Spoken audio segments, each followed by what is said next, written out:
یعنی نہ قدیم نہ جدید، اس کے درمیان کا جو زمانہ ہے، عام طور پر یہ زمانہ جو ہے سمجھا جاتا ہے چنگیز خان کے دور عروج سے لے کر غرناطہ کے زوال تک، یعنی سقوط غرناطہ تک، یعنی 1492 میں اسپین سے یا اندلس سے مسلمانوں کے عروج کا خاتمہ ہو گیا تھا، ان کی حکومت بھی چلی گئی تھی۔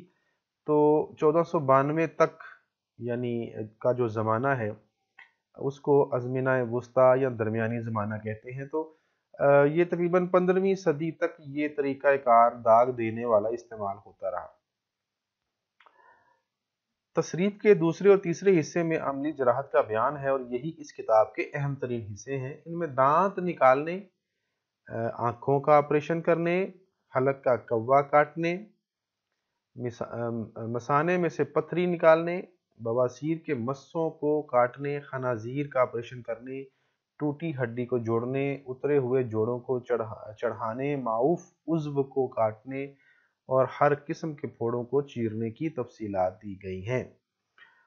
حلق کا کوا، یہ جو حلق میں ایک گوشت لٹکا ہوا ہوتا ہے اور ووکل کارڈز کے ذریعے آواز پیدا کرنے کا ذریعہ ہے، اس کو کہا جاتا ہے حلق کا کوا۔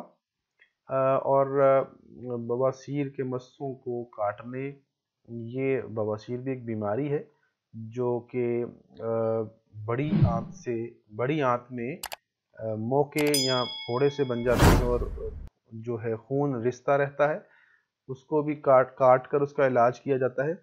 خنازیر کا آپریشن کرنے، یہ گلے کی گلٹیاں یا اس کو آپ کہہ سکتے ہیں جدید لفظوں میں ٹونسلز کہہ سکتے ہیں، اس کا آپریشن کرنے، اور اس کے علاوہ معوف عضو یعنی بیکار عضو یعنی معطل، ان کو کاٹنے وغیرہ کے لیے کی بات کی جا رہی ہے۔ تو دیکھتے ہیں جی کہ کچھ نکات کیا بنتے ہیں۔ سب سے پہلی بات کہ تصریف جو ہے اس میں طب کے حوالے سے بھی بات کی گئی ہے اور جراحت کے حوالے سے بھی بات کی گئی ہے، یعنی دونوں کی تفصیل اس میں موجود ہے۔ لیکن یہ عربی زبان میں لکھی جانے والی پہلی اعلیٰ معیار کی کتاب ہے جو کہ جراحی پر لکھی گئی مفصل کتاب ہے، اور اگر کبھی تصریف کا ذکر آئے تو یہ وہی تصریف ہے جو کہ ابو القاسم زخراوی نے لکھی۔ اس کے بعد ذکر ہے کہ تصریف 3 بڑے حصوں میں اس کو تقسیم کیا جاتا ہے۔ جو اس کا پہلا حصہ ہے وہ داغ دینے سے متعلق ہے، جو درمیانی زمانے میں یہ طریقہ کار رائج رہا اور بڑے پیمانے پر جو ہے یہ طریقہ استعمال ہوتا تھا کہ لوہے کی سلاخ کو کسی چاقو، چھری یا کسی تلوار کو آگ پر گرم کر کے زخم پر لگایا جاتا تھا، لوہے کی کوئی بھی چیز۔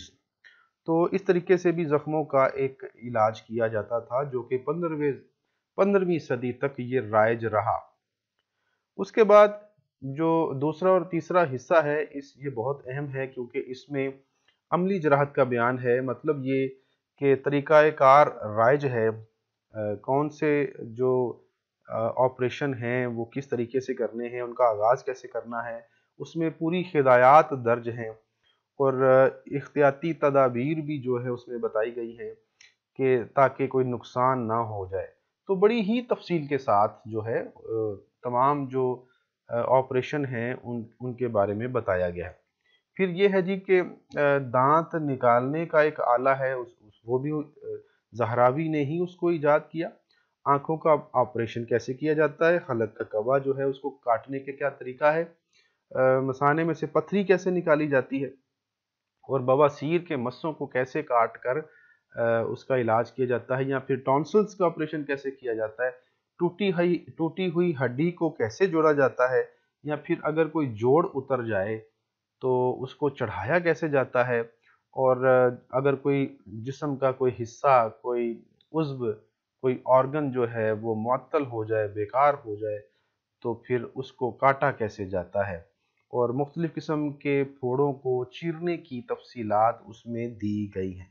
تو اس میں کوئی شک نہیں ہے کہ یہ کتاب جو ہے علم جراحت پر یہ پہلی اینٹ ثابت ہوئی اور یہ پہلا ستون ثابت ہوئی کہ جس پر آج جدید سرجری جو ہے اس کی دیواریں کھڑی کی جا چکی ہیں۔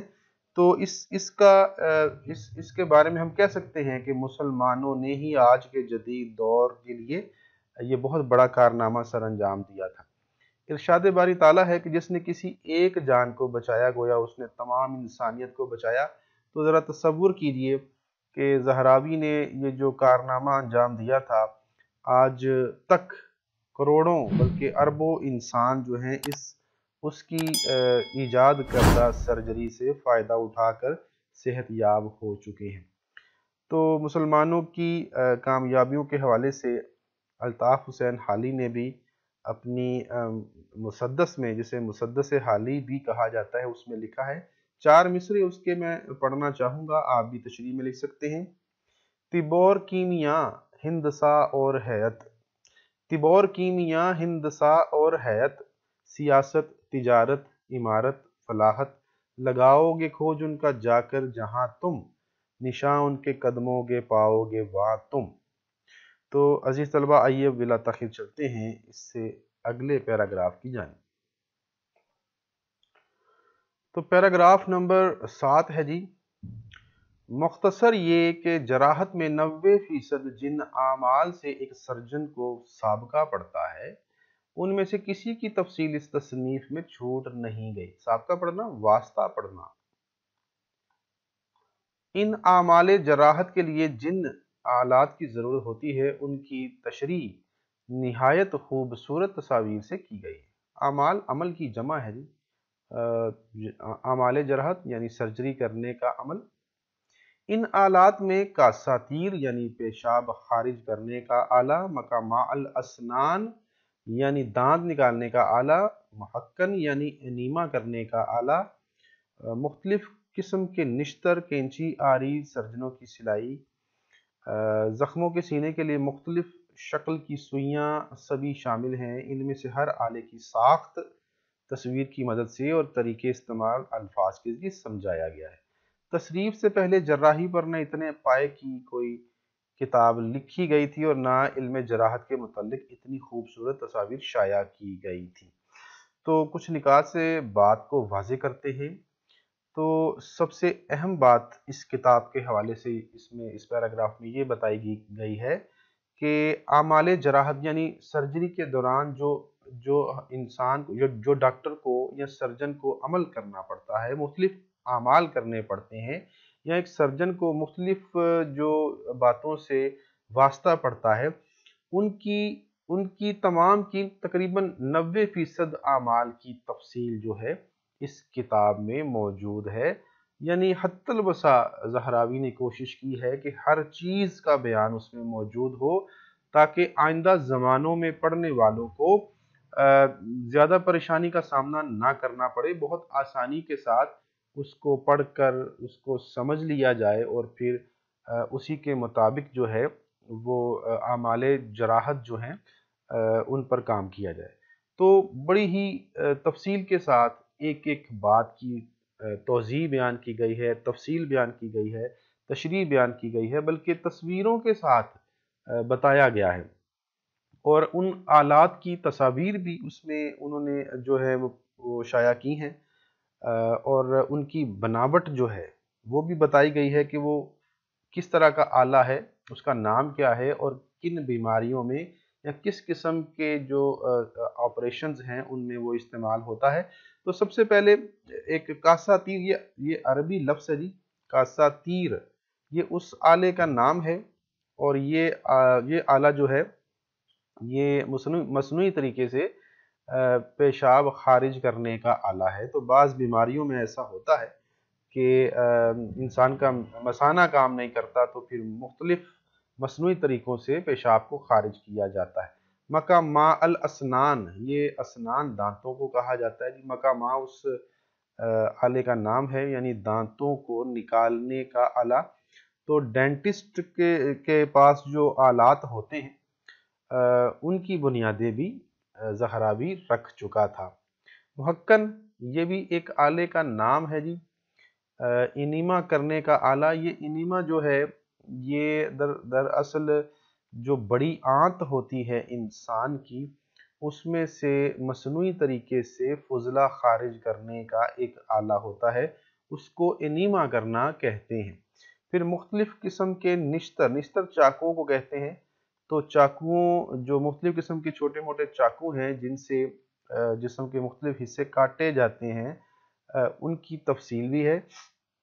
کینچی کا بھی ذکر ہے، آری کا بھی ذکر ہے، سرجنوں کی سلائیاں، یقیناً زخموں کو سینے کے لیے بھی کچھ سلائیوں کی ضرورت ہوتی ہے، ان کی بھی تفصیل ہے۔ اور زخموں کو سینے کے لیے مختلف شکل کی سوئیاں، ان کا بھی ذکر ہے۔ یعنی ہر آلے کی تصویر جو ہے وہ اس میں دکھائی گئی ہے، ان کی ساخت کیسی ہے، ان کی بناوٹ کیسی ہے، پھر ان کا جو طریقہ استعمال ہے وہ کیسا ہے۔